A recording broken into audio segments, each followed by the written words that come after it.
Kottayam government nursing കോളേജിലെ ക്രൂരമായ ragging പിറന്നാൾ ചിലവിന്റെ പേരിലെന്ന് പോലീസ്. പിറന്നാൾ ആഘോഷിക്കാൻ പണം നൽകാത്തതിനെ തുടർന്നാണ് വിദ്യാർത്ഥിയെ ക്രൂരമായി പീഡിപ്പിച്ചത്. മുൻപും ഇത്തരത്തിൽ ക്രൂരപീഡനം നടന്നതായി വിദ്യാർത്ഥികൾ മൊഴി നൽകി.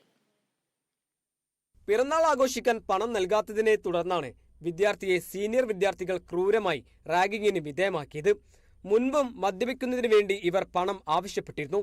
അന്ന് പണം നൽകാൻ സാധിക്കില്ലെന്ന് പറഞ്ഞതിനെ തുടർന്ന് കഴുത്തിൽ കത്തിവെച്ച് ഭീഷണിപ്പെടുത്തിയെന്ന് വിദ്യാർത്ഥികൾ മൊഴി നൽകി.